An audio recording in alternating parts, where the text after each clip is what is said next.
Hi, this is Doug, and we have arrived at the last episode of Season 1 of Meet Me at the Wall.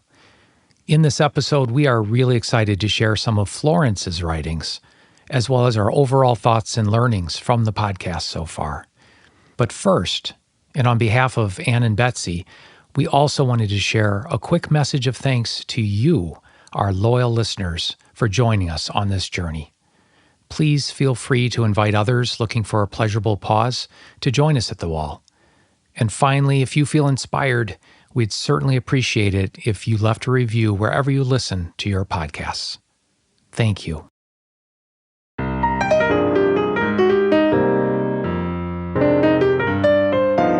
Welcome to Meet Me at the Wall.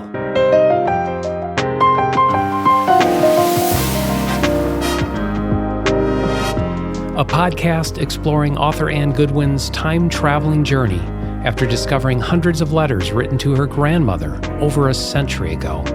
We visit the space where fact meets fiction, truth fosters imagination, and delve into the past while keeping an eye on how lessons from history affect us today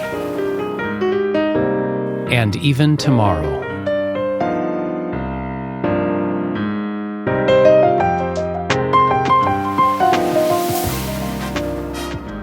Welcome back to Meet Me at the Wall. This is episode 10, the final episode of season 1. Hey, Doug. Hey, Anne. Hey, Betsy. Hey, good morning. It's been a while. It has been a long while. I don't know if everyone realizes that we recorded a lot of episodes 1 through 9 several months ago and then got them prepared and rolled out. And now we're back just to give you a final farewell here for episode 10. Yes. For our final farewell, I have a little something for my grandmother. You do? What's that? I do. Well, we usually never talk about timing, but I'm going to say it's March because we're in March, in the beginnings of spring. And my grandmother, was a wonderful fan of flowers, whose name was Fleur, French name for flowers. Right. So I have a March ditty that I am compelled to say all through March. And so this is for my grandmother. Okay. March meanders out of focus till it stumbles on a crocus.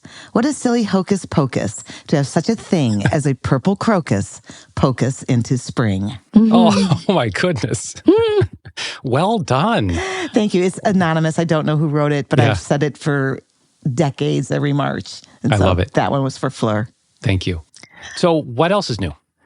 I received a wonderful note from Maeve the other day. From Maeve McGuire. Yes, from Maeve And McGuire. we just heard her last episode. Good timing. It was a regrets to not being able to attend the launch of our podcast. Oh, yeah. But what I loved about the note is she signed it, Roar On, Maeve. Aw, cheers, Maeve. I love that. That's awesome. That is great. Well, one of the things we wanted to do here in episode 10, before we wrap up and talk about season 2, is ask Anne to read some of Florence's writings. We have talked about that throughout the season here. I'm curious, how many writings of Florence do we have? Smatterings. We have, her journal entries. True, the grandmother's journal. We have some letters that her mother kept. Right, from her younger years Oh, as that a she child. wrote to her Yes. mom, to Louise. Yes. Beautiful.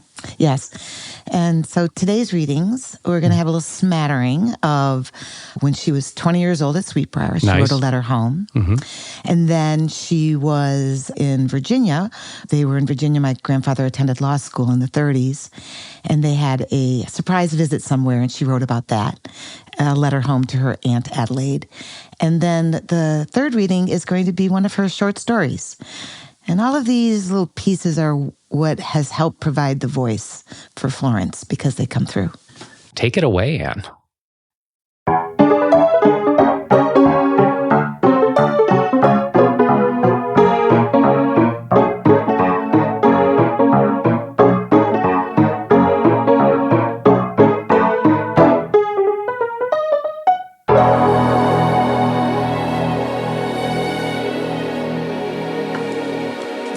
This first piece just says, Monday, Sweetbriar, 1920. Dearest Mother, your letter just came a few minutes ago, and I certainly was glad to get it, for I don't think I have heard from you for over a week. I can't think of anything very exciting to write about, just how we are electing our freshman president, and it's quite exciting as the election is tonight. There are 4 candidates, and all our crowd are trying to put through Ann Ford. She is one of my best friends and perfectly darling, and is from Charleston, South Carolina. I nominated her, so I certainly hope she gets it. Anyway, we were all tearing our hair out over it. I suppose you were all glad about the election, but you couldn't vote, could you? We had quite an exciting time here, singing songs, etc., and the Democrats had an old mule they were riding all over campus. We are getting some curtains for our room.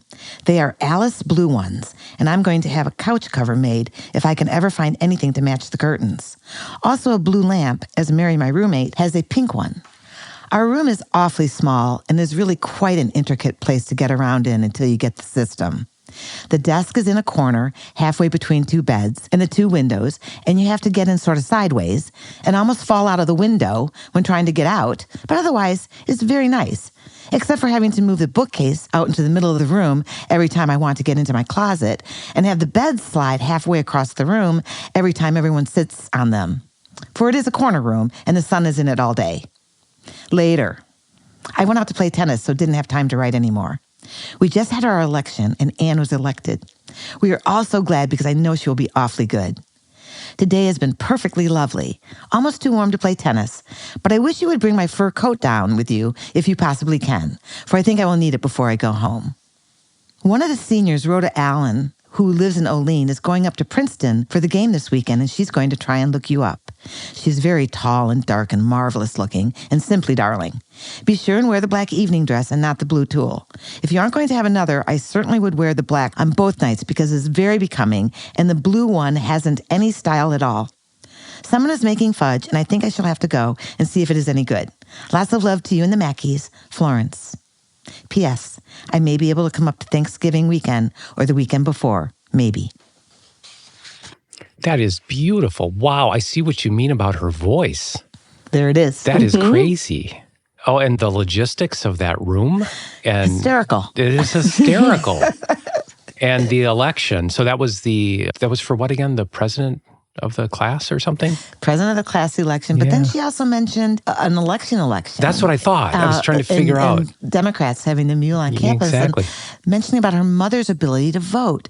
So she was a suffragette. Well, okay, so I thought it was referring to, of course, you couldn't vote because it's the school election. I thought she was talking, I got a little twisted around in that, but that is fun. I think she moved nationally. Oh, that's great. Because something she meant to, mention the political party and a mule. So we'll see, because I thought that was a cool detail. Very nice. Thank you.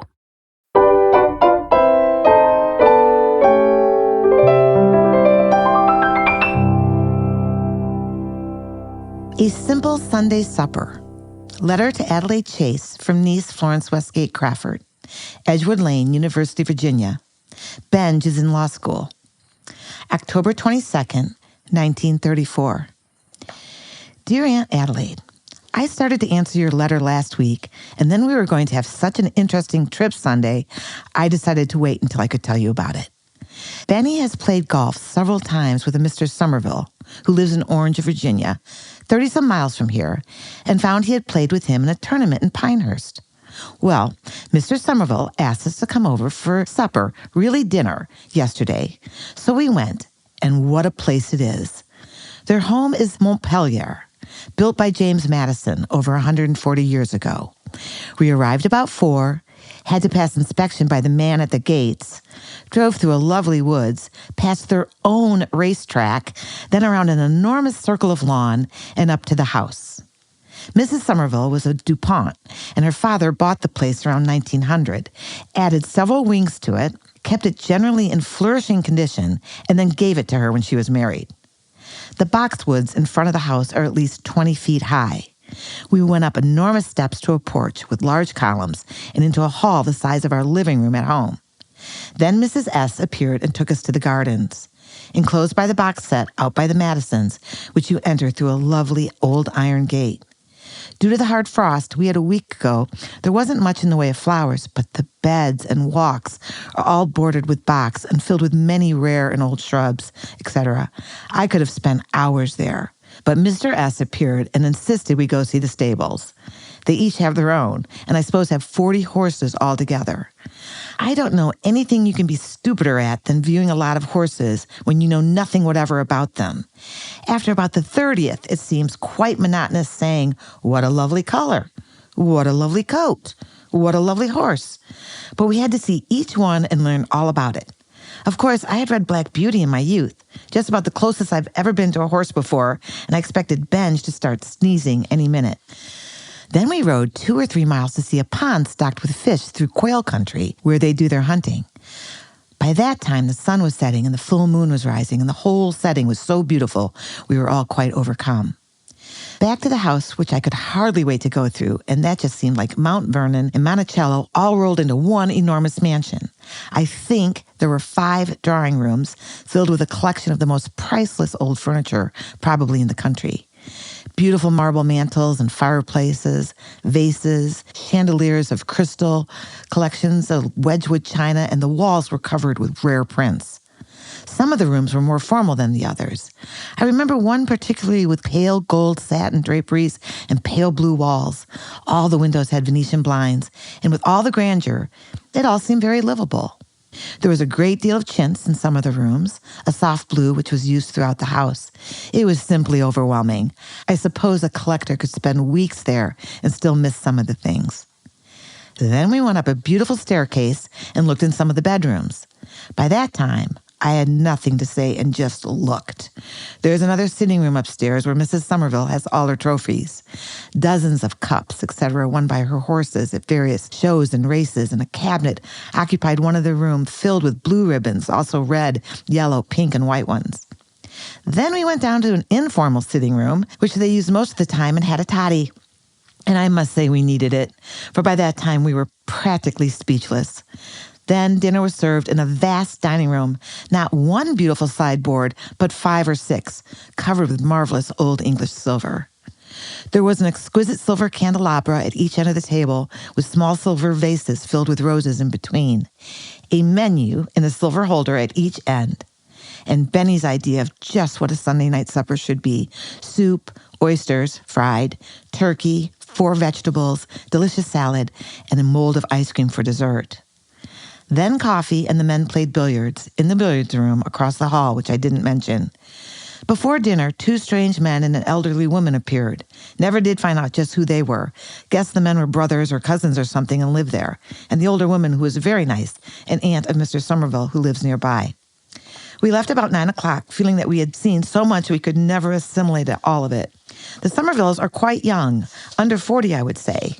Mr. S. is a very affable, indifferent, and casual sort of person, and Mrs. S. interested in nothing whatever but horses, though she does have breakfast every morning with the manager to tell him what's to be done. Don't know how many hundreds, perhaps thousands of acres they have, with woods, gardens, lovely lawns, hunting grounds, etc.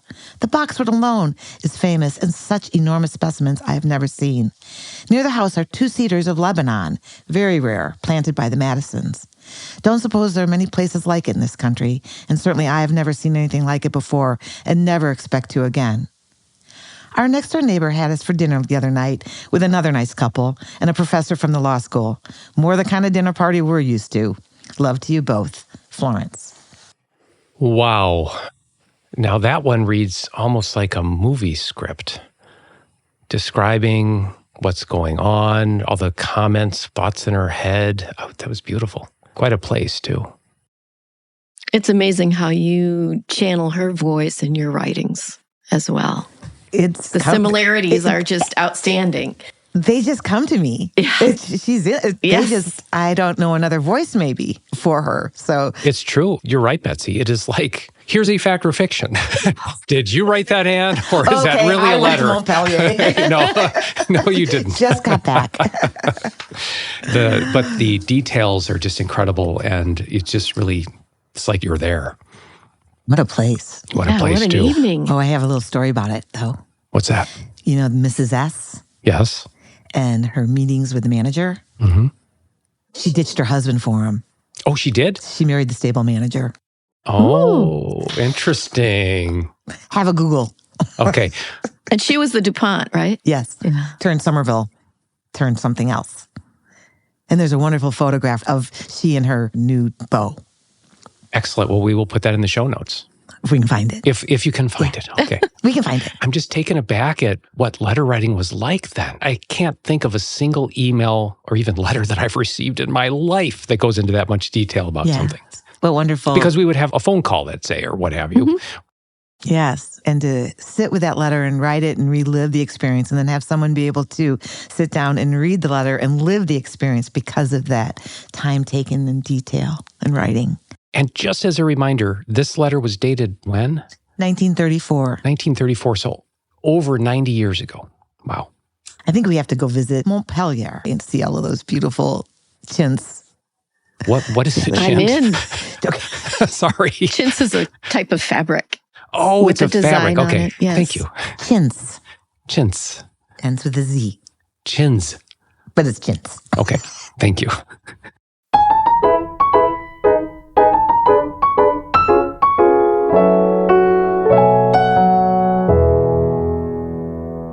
We're going to go on to Florence Westgate Crawford's short story, untitled, no date, and handwritten. Conversational Gems. For some time, I've had the feeling that instead of being a conversational light in the brilliant social set in which we occasionally move, our last move was from Little Rock, Arkansas to Brooklyn, I am more of a blight. Now, this I cannot understand because in repartee with myself, after everyone has gone home, I have no peer. Brilliant sallies ripple from my lip with ease. A fund of information holds my audience spellbound. My witty replies have everyone, well, practically everyone, in stitches. But what good is that when there's no one around except my husband, sound asleep and snoring as usual? Perhaps I lacked the right approach or opening wedge. Something was definitely wrong, and I never seemed to get a word in edgewise. I was happy to find while running through a magazine the other day a little article on conversational gems, guaranteed to break that deadly silence. I felt I should apply the word silence to myself alone, for there's really a rift in the conversation in the group of literati, fashion editors, foreign correspondents, and well-known men from all walks of life, of which we are a member and so completely overwhelm me. Applying myself diligently, I soon learned several interesting facts which could be casually tossed into the international sallies mentioned, astounding everybody with my amazing tidbits. I could picture everyone shaking their heads in surprised admiration after all these years and could hardly wait for our next dinner party. I felt it better to go slowly at first and to just have 3 or 4 gems on tap and memorize the following for our next social gathering. The artist Van Gogh cut off one of his ears and sent it to his lady love. It has been estimated that the tendency of the waters of the right side of the Mississippi River is almost 9% greater than against the left bank. This is caused by the rotation of the earth, which deflects all moving bodies in the northern hemisphere to right. One day recently, Dr. P.R. Woodlock of Tidioute, Iowa, is believed to have established a record when he officiated at the birth of 3 babies, all boys, in 3 different states, Minnesota, Iowa, and South Dakota, within 24 hours. And the battleship Indiana was launched on November 21st, 1941. The next evening, we were dining at the home of a well-known hostess of unusual wit, and the conversation in hand whirred madly around me. At the start of the salad course, I felt my opportunity had arrived, everyone being silent for the moment as they watched a worm creep out of my host's lettuce. Plucking my courage, I quickly said, "Van Gogh." "What?" said my hostess. "Do you have to go? Why, we haven't had our dessert." Hastily muttering something about the children and the maid's night out, I subsided into the Roquefort dressing, temporarily silenced. My hostess, knowing I had neither a maid nor children, looked somewhat incredulous. However, there came another momentary lull in the rapid-fire witticisms, and taking a large swallow of water and mentally grabbing Old Man River by the whiskers, I cried, "The Mississippi," where the brilliant foreign correspondent on my right began pounding me on my back, thinking I had choked. I felt my bridge work slipping as well as my morale, and when the fashion editor sitting across from me said she was from Indiana, I didn't have the heart to mention the battleship. As the evening passed, my usual cries of admirations, wells, and you don't say, seemed to lack enthusiasm. The brilliant assemblage finally gathered in the hall to say goodnight. I felt my confidence returning and knew that now was the time to do or die, and nobody should dare stop me. Speaking loudly and holding my audience spellbound with surprise, I said, "Did you know that Dr. P.R. Woodlock of Diddy, Iowa, recently cut off his ear while giving birth to 3 boys on the left bank of the Mississippi River at the launching of the battleship Indiana?" "Very strange," I heard the well-known man from all walks of life mutter as I went out the front door. "I am Dr. Woodlock." I was ever so thankful he wasn't the Indiana calling battle stations. Oh my goodness. That is quite a wit, quite a sense of humor. I have tears in my eyes.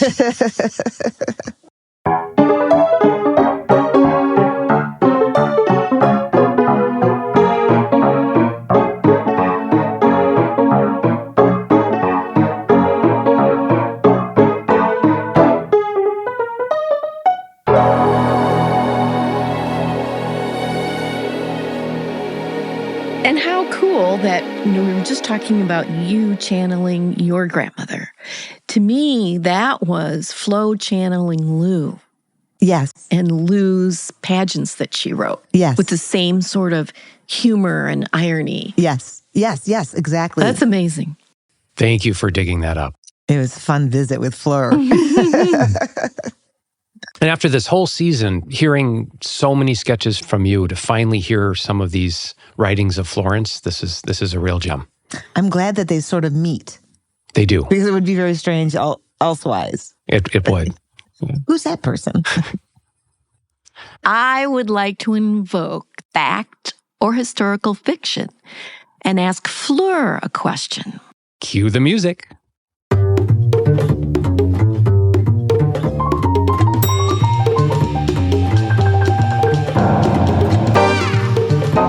It's time for fact or historical fiction. I wish we could ask Flo a fact or fiction about that last piece that you read and whether that was a real dinner that she was attending with those people. Right. Was it fiction or was it fact and fiction? Yeah. Was there a doctor who delivered 3 babies, or is that all of her imagination? And did she really have dinner with them? Right. Did she really have this dinner and she just made all this stuff up in her head before or after it? Yes. Oh, that's a great one. Well, what I love about her writing, and it took me a couple times to read it to figure it out. In the beginning, she talks about the literati and the man of consequence, and she brought all of them back through her story. Like the person sitting next to her was the fashion editor, or the person for the next paragraph was someone else who she prefaced in her beginning. So it's really quite well crafted. Mm-hmm. Now I'm pretty sad because we're at episode 10. We're at the end of episode 10 of season 1, and both sad and happy. One of the things I would like to do to kind of wrap up season 1 is I happen to be reading this book, and I haven't even told you about this book at all, but it's called The Good Life. And it's by Robert Waldinger and Mark Schultz. They're both doctors. And this is a book about the results of the longest study of happiness. And it's still being conducted today. It began in 1938. It's a longitudinal study, and it follows people and all of their descendants over that period of time. It's still going on today. And one of the basic conclusions, and I'm going to read from the book here in the introduction on page 10, is really about friendships and the importance of relationships in happiness. So this is what it says. In fact, good relationships are significant enough that if we had to take all 84 years of the Harvard study and boil it down to a single principle for living, one life investment that is supported by similar findings across a wide variety of other studies, it would be this: good relationships keep us healthier and happier, period. So as we're going through this whole season and we're talking about the relationships of these girls and how they endured, not just when they were at college. I mean, I have a lot of people I was fairly close to in college that I don't even know what they're doing now. But then I hear this particular group of girls, how much proof you have of their enduring friendship and relationship. And I'm hopeful happiness. I mean, I know there were hard times, and the book also talks about that. One other quick quote here on that is, because a rich life, a good life, is forged from precisely the things that make it hard. So going through these hard things together is often what makes relationships really strong. But anyway, as I reflected on all that, I just thought, wow, this is a great example, I think, of what this study found. Yeah, it's about the human bond.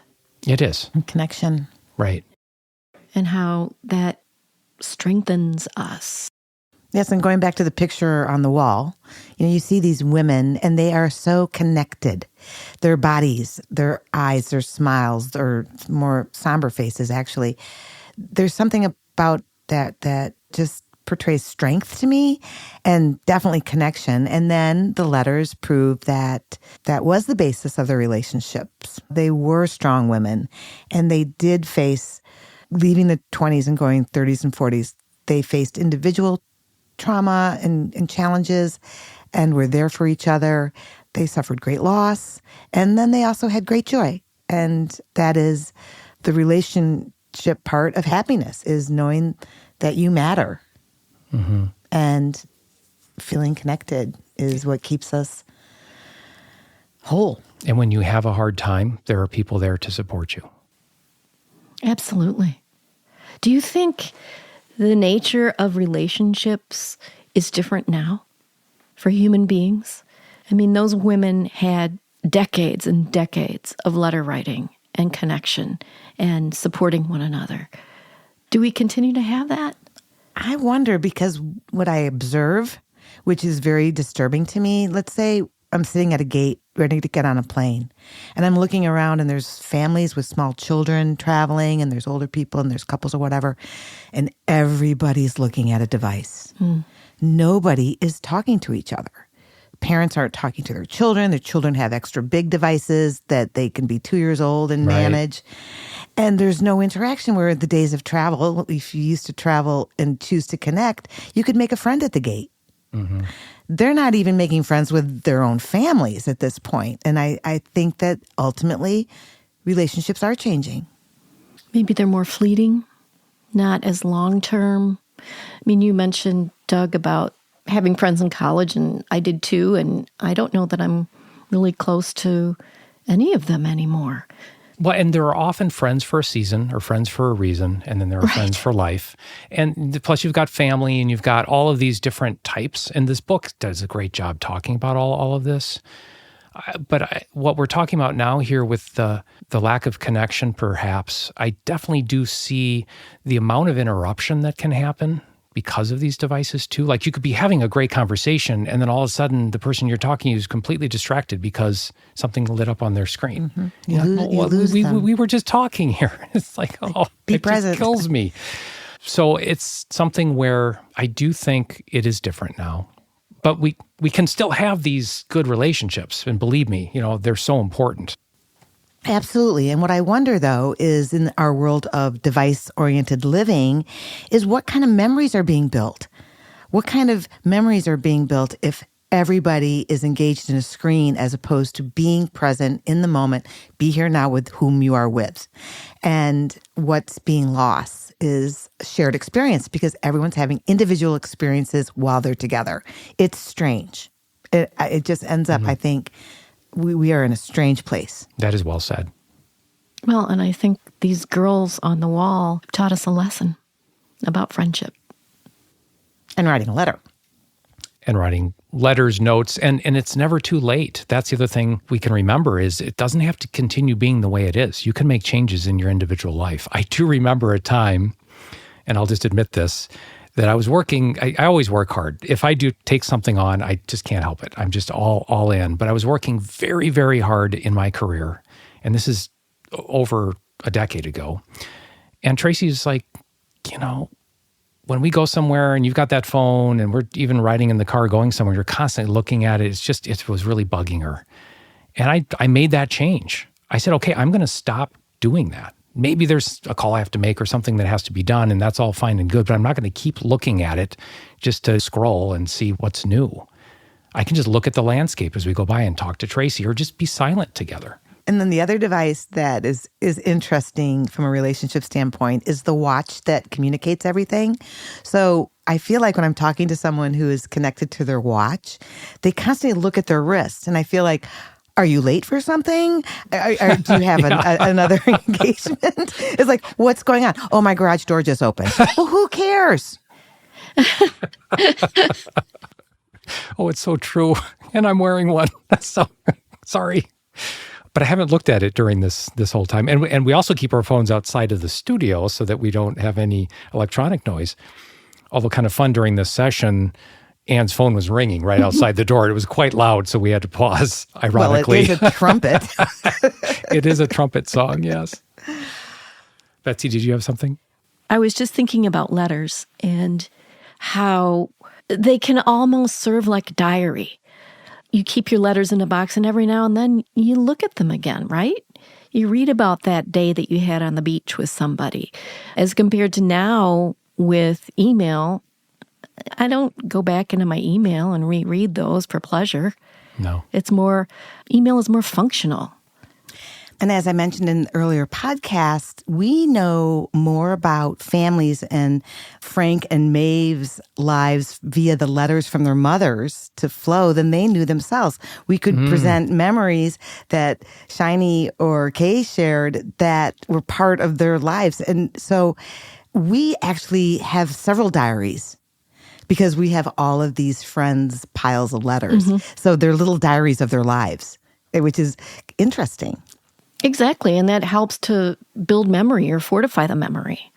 Journal writing is a great diary opportunity and very cathartic. You know, sometimes we face our days and we're able to write about what happened. It puts it in its proper place. So that's, if we're not writing letters, maybe at least if we can write notes to ourselves, we'll feel more connected. And you practice what you preach with your amazement journal, which I think is a wonderful thing to have for this exercise, for this whole project. It was an interesting decision because someone said you should be video recording your time in the office so that you can record what's happening in real time. So, no, these are letters and pen and ink and 100 years old. If we're going to record anything, we're going to write it down. I love it. And that's why it was a journal as opposed to a camera on the wall. Good for you. Well, that was really fun. Thank you both for reflecting back on season 1, what we've learned, how we've gotten here. I want to talk a little bit about season 2 before we go, because we originally had this concept of basically driving Anne to write the next set of sketches, which is a huge endeavor, but she's good at, and we look forward to that. And I've mentioned that a couple times during the season, you probably recall. But as we've continued soaking on that, and we had the call with Frank and Maeve, and as we've gotten here, we have a few other ideas maybe for how season 2 is going to roll. So we'll share those with you now, just as a little bit of a preview of what we think we're going to be doing for season 2 of Meet Me at the Wall, bringing ancestry to life. And that is, instead of sketches, Anne? It came to me that in the 30s and 40s, the letters from they're women, I'm going to say women, right, to each other, I can't really write those stories better than they can themselves. So for me to dream up a scene of Shiny in New York City trying to take cover during an air raid because there were bombers off the coast of Maine during World War II, I can't write that story better than Shiny. We have that letter. So our job, Betsy and I, going forward is we're going to get back to the office and we're going to cull letters that we feel tell a story from many different angles. And so instead of it being about me interpreting the letter stories and making a story, we're going to let the letters tell their own story. You're going to curate a really story really going forward. We'll see. That's wonderful. That's our goal, our hope. I'm excited about that. And also, the other thing we're going to do a little differently is we're going to try to have a different guest on every episode.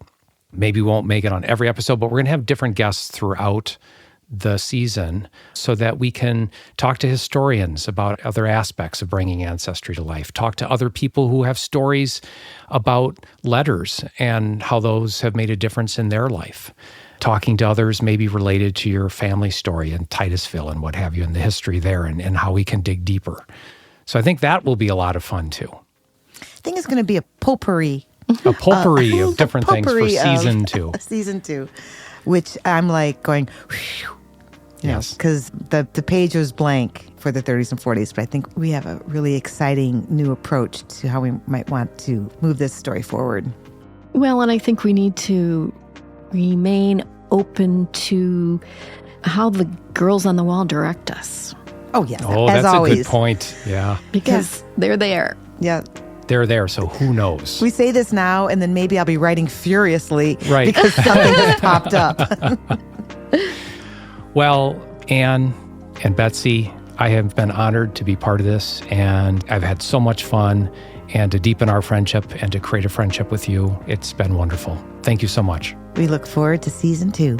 Thank you. It's been a really great experience. All right. Thanks, everyone, for listening, and we hope you catch us in season 2 on your favorite podcast service. We'll meet you at the wall.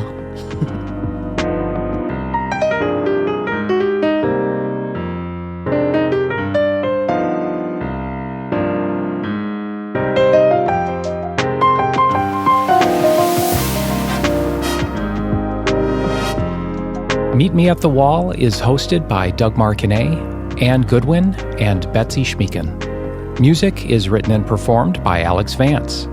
This podcast is copyright 2025 by Pleasurable Pause Press. Thank you for listening, and we hope you tune in again next time.